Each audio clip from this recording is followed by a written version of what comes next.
Hidup itu adalah pilihan untuk menikmati apa yang Anda punya. Bisnisku ini adalah gerejaku. Bisnisku ini adalah mimbarku. Wow. Senin sampai Sabtu ini adalah mimbarku. Hari Minggu aku melayani di gereja lokal. Kalau kerjanya terlalu berlebihan dan fokusnya ke uang, nanti nggak mikirin kekekalan. Nah, bagaimana kita supaya menjaga keseimbangan itu, Pastor? Jonathan tadi tanya ke saya, ngapain sih Tan harus sampai sakit? Kerja tipes katanya. Ya kan? Itu banyak dibikin status sama orang. Iya kan?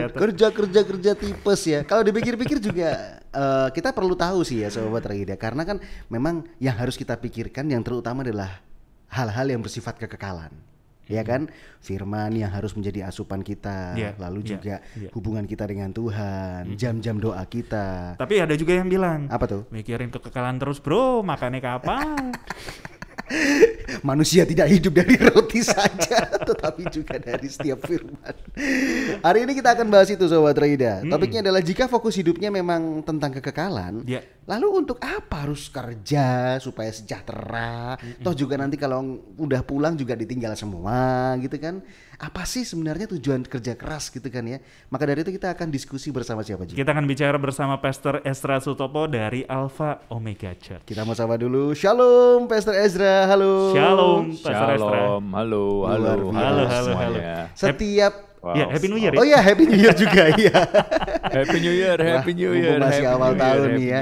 Setiap kami hubungi Pastor Ezra di 3 kesempatan terakhir, backgroundnya selalu berbeda-beda. Saya kira tadi virtual background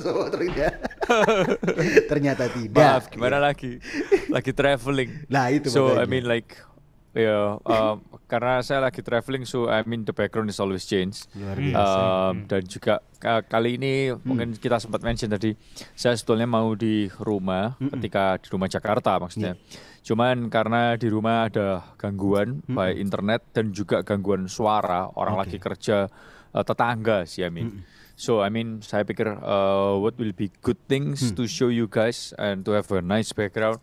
So saya pikir saya ke AUC Jakarta, ini adalah gedung gerejanya di situ stage. Kita juga sempat melakukan beberapa recording di sini. Dan juga every Sunday live on site kita juga on television. So I think just to show you around a little bit of what we are doing. Ini sesuatu yang menyenangkan. So ya tadi malam saya coba set up, cari spot yang asik, luar biasa. Spot lobby atau spot mana, saya pikir this is the best spot for you guys. Luar biasa ya. Terima kasih sudah mempersiapkan segalanya baik Pastor Ezra. Jadi kalau Anda tertarik apa yang tadi kita jelaskan, langsung aja berkunjung ke YouTube kami. Betul. Kalau berkunjung ke Jakarta kan jauh mungkin ya, tapi kalau mungkin Anda lewat streaming lagi di Jakarta, boleh lah lihat ya. Kalau misalnya pengen lihat juga ada di YouTube Bahtraida, tampilan itu bukan virtual background, itu asli ya. Saya yang salah tadi ketika off air. Yang virtual kita kayaknya. Yang virtual kita. Oh enggak, kita juga asli sini ya. Asli lah. Baik, terima kasih Pastor Ezra sudah join hari ini. Topiknya sekali lagi topik yang kami berikan untuk Pastor Ezra ini satu topik yang kita juga mikirin gitu ya. Buat apa sih kita kerja siang malam? Lalu juga ada yang dari siaran langsung bakar sate misalnya ya, ada yang siaran sambil ngedit foto. Iya.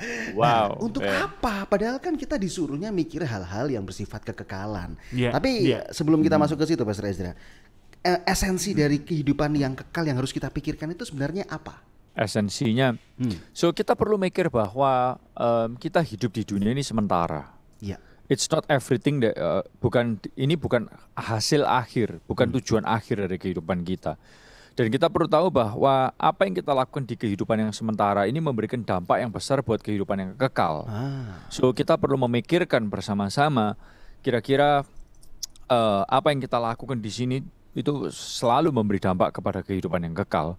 Bukan berarti kita skip over di kehidupan yang sekarang dan kemudian hidup kekal doang. I mean, nggak bisa gitu. Lebih baik pelayanan baptisan, setelah baptisan juga disiapkan pelayanan pembantaian gitu ya. Jadi setelah dibaptis langsung dibantai gitu supaya langsung masuk hidup yang kekal semua. But itu bukan apa yang Tuhan Yesus ajarkan. Baptislah mereka tapi nggak bunuhlah mereka, enggak. Betul. So I mean, ya kita masih harus menghadapi kehidupan di dunia ini dan menghadapinya dengan baik. Karena sekali lagi apa yang kita lakukan di dunia itu memberikan dampak di kehidupan yang kekal. Kekal mean sorga atau neraka. The choice is yours. Kalau Anda mau ada di sorga, jalannya jelas, dan di sorga akan ada pahala buat Anda semua yang melakukan hal-hal yang luar biasa. So that's itu poinnya ya. Jadi apa yang kita lakukan di dunia ini semuanya pasti diperhitungkan begitu ya. Tapi kembali Pastor, kan ada yang tadi seperti pertanyaan atau diskusi yang kita lakukan sebelum kita mulai acara ini, bahwa kan kalau mikirin kekekalan ya yang dilakukan itu doa, pelayanan, lalu juga jam-jam ibadahnya ditingkatkan, kualitas hubungan kita dengan Tuhan. Kalau kerja kan untuk cari uang, apalagi kalau uang kan bisa-bisa merubah fokus kita, ya kan, harusnya ke fokus kita ke Tuhan, tapi karena kita kerja terus, akhirnya kita nggak mikirin Tuhan gitu kan. Nah ini ada dua pertimbangan. Yang satu ekstrim sekali, wah ngapain kerja biasa aja deh, nggak usah terlalu gimana-gimana, yang penting urusan kekekalan. Tapi yang satu sisi, ya enggak dong, semuanya harus berimbang. Menurut Pastor Ezra yang mana sebetulnya? So basically pemikiran kita antara kehidupan kekal sama kehidupan sekarang terpisah, ini harus dirubah dulu. Kehidupan kekal dan kehidupan sekarang itu mereka they works together. Seperti itu. Jadi kalau Anda berpikir bahwa bisnis itu nggak ada hubungannya dengan kehidupan kekal, kehidupan kekal sama bisnis itu sesuatu yang bertolak belakang dan sendiri-sendiri, maka pikiran ini nggak akan ketemu. Bahwa cara apa yang kita lakukan di bisnis itu pun merupakan bentuk penyembahan kita. Apapun yang kita lakukan dengan keuangan kita itu bisa mensupport kekekalan. Tapi jangan gunakan ini sebagai alasan untuk tidak mau berdoa, tidak mau melayani, dan tidak mau tertanam di gereja lokal. Dan berkata, aku kan kerja kan juga untuk kerajaan sorga. Belum tentu juga. Karena sebetulnya, jadi sekali lagi ya, ini awalnya ya, cara berpikir bahwa kehidupan sekarang, bisnis, ya, dan kehidupan kekal ini adalah dua hal yang berbeda, harus kita singkirkan dulu. Kita harus mengerti bahwa dari awal Tuhan suruh manusia berbisnis loh. Dan kalau Anda nggak bekerja, bukan karena istilahnya, saya tahu ada orang yang gini, you don't have to work but money already come. Anda punya semua fasilitasnya. Tapi ada orang yang juga gini, nggak kerja, tapi nggak ada duit. Dan kemudian alasannya, karena aku fokus kepada kerajaan sorga, aku hanya ke gereja dan melayani. Wait.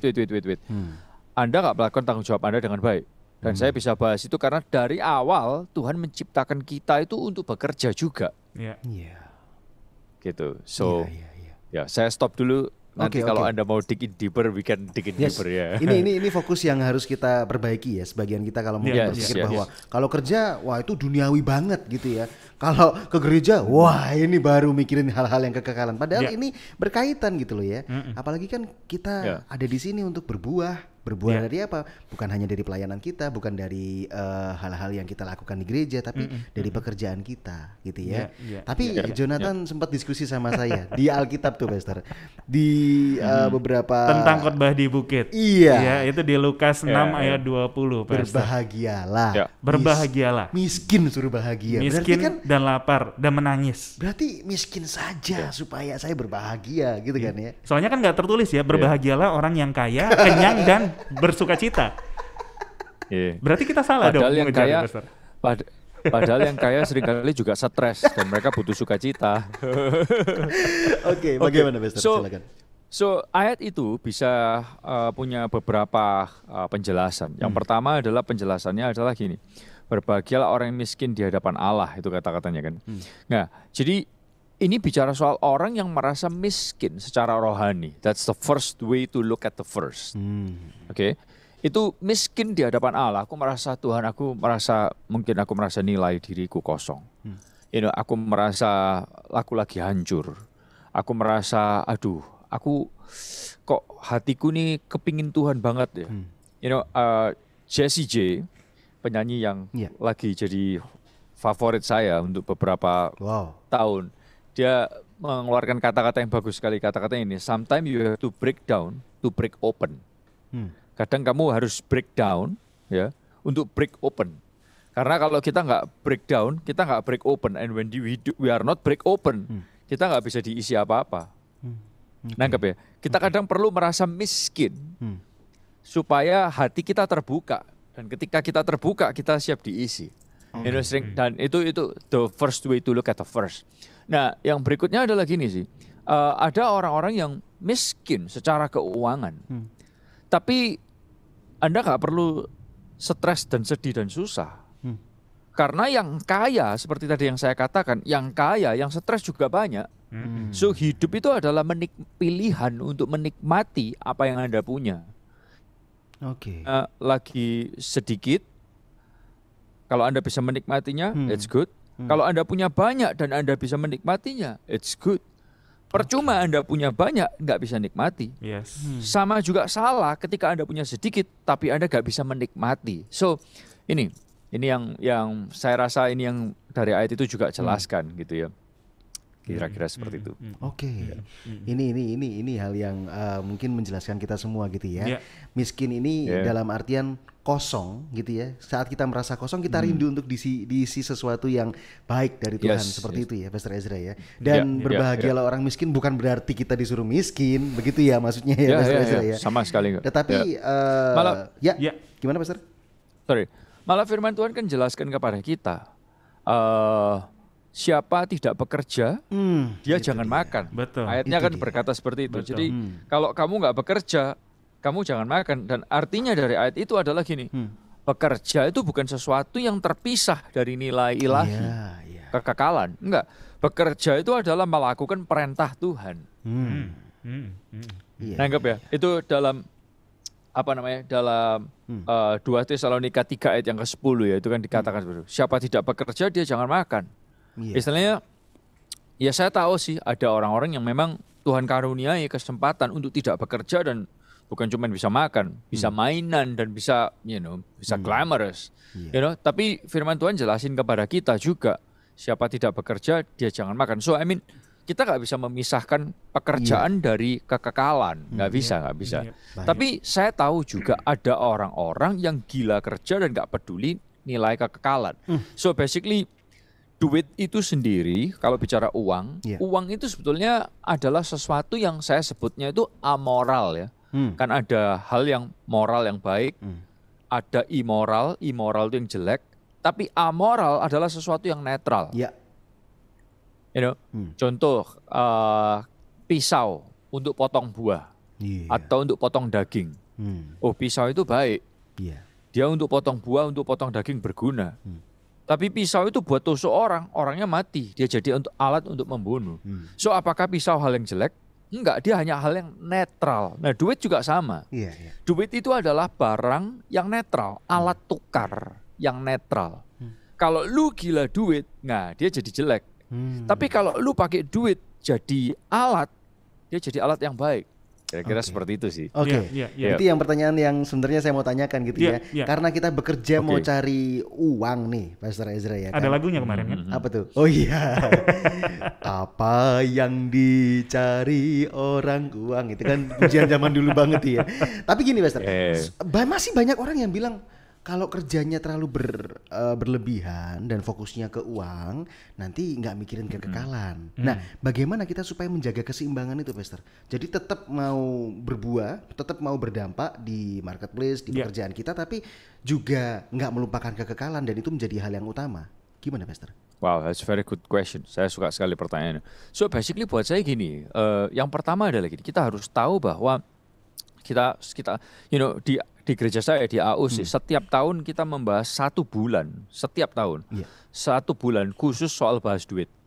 Judul serialnya adalah Bilioner bertahun-tahun. Nah, so kita selalu mention bahwa gini, uang ini cara ya untuk menata supaya kita nggak gila duit, tapi kita bisa menggunakan uang itu bisnis kita untuk kekekalan. Nah, yang pertama adalah kita harus tahu bahwa uang itu adalah alat yang baik, tapi dia adalah tuan yang jahat. Alat yang baik, tapi tuan yang jahat. Kalau dia jadi alat buat Anda, maka dia jadi alat yang baik sekali. Tapi kalau dia jadi tuan buat Anda, dia jadi tuan yang sangat. Karena firman Tuhan juga ngajarkan, akar dari semua kejahatan itu adalah cinta akan uang. You know? Nah begitu uang ini jadi tuan buat Anda, Anda tuh jadi orang yang jahat banget. Nah bagaimana, ini saya suka sekali pertanyaannya ya, dan saya ngobrol ini di publik, saya nggak malu soal hal ini, saya nggak takut. Buat Anda yang mau mocking, terserah, tapi saya ngajarin Anda semua untuk bagaimana menata uang itu jadi alat. Bagaimana menata seperti pertanyaan Anda, bagaimana menata supaya bisnis kita ini nggak jadi kita lebih mencintainya daripada kekekalan. Lakukan firman Tuhan. Yesus itu harus jadi Tuhan Anda, bukan duit saudara. Caranya gimana? Lakukan apa yang Yesus perintahkan. Very simple. Oleh karena itu di tempat saya ngajarin banget soal perpuluhan. Oke. Nah, perpuluhan itu Tuhan ajarkan di Alkitab jelas. Ini bukan ditranslatekan, diterjemahkan. Aduh, sudah. Apalagi kalau ada, maaf ya, kalau ada yang bilang bahwa perpuluhan itu gak seharusnya dibawa ke gereja. No. Ayatnya jelas. Bawalah persembahan perpuluhan itu ke rumahku. Oke? Itu jelas. Bukan ke keluargaku, buat papaku, buat mamaku. No. Ke rumahku. Jelas itu ayatnya. Nah, kenapa perpuluhan ini? Karena perpuluhan ini mengingatkan kita banyak hal. Yang pertama adalah bahwa semua yang kita dapat ini dari Tuhan. Bukan hasilku sendiri, gue yang hebat, gue yang jago. No. Ini semuanya dari Tuhan. Dan aku bukan memberi perpuluhan, bukan. Aku mengembalikan. Beda ya, memberi sama mengembalikan beda. Karena waktu Anda memberi, berarti itu punya Anda kasih kepada orang itu. No, tapi waktu Anda mengembalikan, berarti itu bukan milik Anda. Bicara soal perpuluhan, itu Anda mengembalikan perpuluhan. Anda bukan memberi atau membayar perpuluhan. No, Anda mengembalikan karena perpuluhan itu miliknya Tuhan dan haknya Tuhan. Dan membuat Anda ingat bahwa ini loh, hasil yang aku dapat ini Tuhan yang kasih.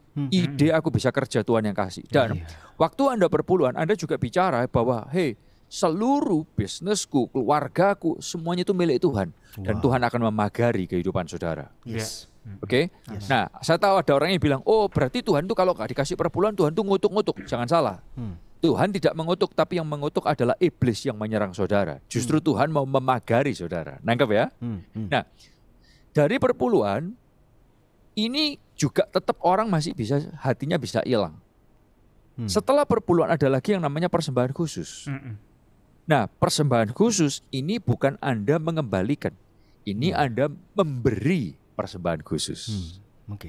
Nangkep ya? Nah, dari dua hal ini aja kita coba dulu, jangan ngomong yang lain. Dua hal ini aja kita lakuin dulu. Saya tahu kalau buat Anda adalah pendengar yang Anda nggak pernah perpuluhan dan Anda baru sadar. Bagaimana dong Ezra? Kebutuhanku nggak cukup. It's okay. Anda mulai nggak langsung 10%. Kalau Anda belum bisa, mulailah dari 2 atau 3% atau 5%.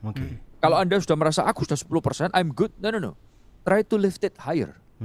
Bawa persentase lebih tinggi, mungkin 12%, 15%, 20%. Kenapa saya cerita ini? Apakah saya cari duit dari perpuluhan orang? No. Saya cerita ini karena saya sendiri melakukannya. Selama bertahun-tahun dalam hidup saya bersyukur hanya oleh kemurahan Tuhan, bukan karena saya hebat. Saya perpuluhan 20% setiap bulan selama bertahun-tahun dalam hidup saya. Nah, itu di luar persembahan khusus. Sorry ya, saya bukan pamer, tapi saya untuk menjelaskan kepada Anda bahwa apa yang saya bicarakan ini, saya bukan cuma ngajari, tapi saya menghidupi apa yang saya ajarkan. Nah, ini kenapa ini penting? Karena ini yang membuat kita tetap sadar akan kekekalan. Nangkep ya? Kembali lagi, ini yang membuat kita tetap sadar akan kekekalan. Dan bukan hanya itu, of course kita harus terus diisi oleh firman Tuhan. Kehidupan doa dan lain sebagainya, itu membuat pikiran kita itu makin jelas, makin clear lagi, makin fokus lagi. Sehingga apapun yang kita lakukan di bisnis kita, purpose-nya jelas. Lu nggak cuman bisnis untuk survive, lu nggak cuman bisnis hanya untuk prestis, lu nggak cuman hanya bisnis untuk harga diri, no. Tapi aku melakukan bisnisku ini untuk ini. Di dalam pekerjaanku sekalipun aku membagikan nilai-nilai kerajaan sorga. Saya ketemu dengan beberapa pemimpin-pemimpin dalam perusahaan. Yang mereka di bisnis mereka pun, mereka berkata, aku ada di sini untuk membagikan nilai-nilai kerajaan sorga. Bisnisku ini adalah gerejaku. Bisnisku ini adalah mimbarku. Senin sampai Sabtu ini adalah mimbarku. Hari Minggu aku melayani di gereja lokal. Seperti itu. Wow. So ya, kira-kira seperti saya berharap nolong Anda semua ya. Yes. Maaf, apalagi kalau pertanyaannya gitu, saya ini adalah orang yang belak-belakan. Just I have to be honest. You know, saya tahu cerita seperti itu buat sebagian orang mungkin like shocking. Wow, bahasnya perpuluhan. No, buat saya perpuluhan itu hal yang biasa aja untuk dibahas. Iya, betul. Apa kita shock gitu ya? Betul. Yes. Karena itu yang menolong kita untuk bisa fokus kepada kekekalan. Iya, benar. Karena kalau enggak, jujur aja hati kita pasti lebih cinta duit daripada Tuhan. Benar kan? Betul. So, yeah. Dan tadi sudah dikasih penjelasan gitu ya, solusi bahwa kalau memang benar-benar nggak cukup, belajar saja memberi gitu ya. Tapi nanti kalau memang sudah cukup, ditingkatkan begitu ya persentasenya. Dan ini adalah satu cara yang bisa kita manfaatkan supaya kita ini sadar bahwa apa yang kita terima ini bukan dari kita, bukan karena kita, bukan kuat gagah kita, betul. Tapi karena semuanya karena kebaikan Tuhan. Yes. Salah satunya adalah perpuluhan dan persembahan khusus luar biasa. Kita masih bicara bersama Pastor Ezra Sutopo tentang saya kan disuruh mikirin kekekalan. Ngapain saya harus kerja keras untuk kesejahteraan di bumi? Nah, biar lengkap Pastor kesimpulan. Silakan. Pastor Ezra. Oh wow, oke.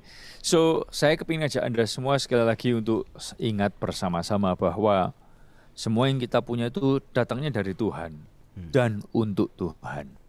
You know, dapatkah Anda bayangkan kalau seandainya jantung kita nggak berdetak? You know, siapa yang membuat jantung kita berdetak? Bayangkan kalau nggak ada gravitasi, siapa yang kasih gravitasi? Bayangkan kalau nggak ada udara yang gratis yang kita hirup, siapa yang kasih udara gratis? It's all God.